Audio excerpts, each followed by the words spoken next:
Good day, sir. So, ngayon, anan ko po itong, wait lang, 70% ng progress.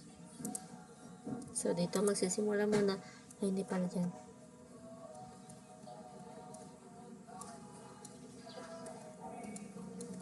Magsisimula muna po ako sa admin dashboard dito sa login.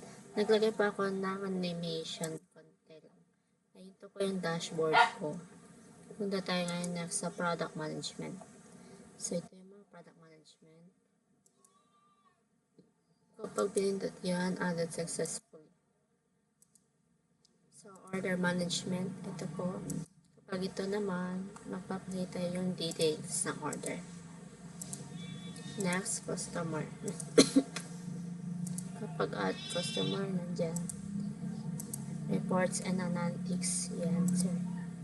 Support. Andito po yung mga facts and guides. May contact information din po kung saan sila pwede contact sa akin. Sa settings naman, ito po yung settings ko, sir. So, log out. Wait. Hindi ata naka-ano din. Sabi na nga ba.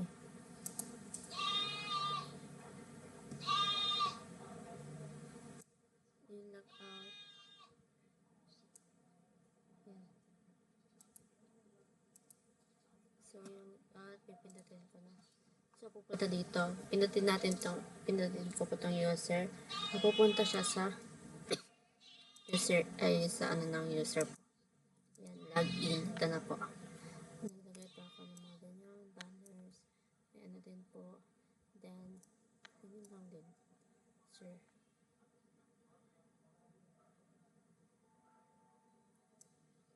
So, kapag ito namang pindot, ayan, kapag ordered, may order successfully. Sir.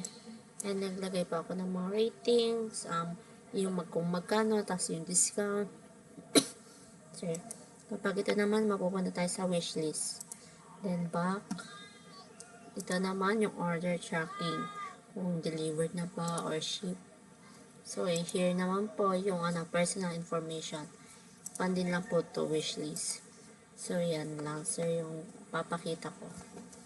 Then, ito po, kapag nag-log out po tayo, babalik po tayo dito. Yan lang sir. Thank you po.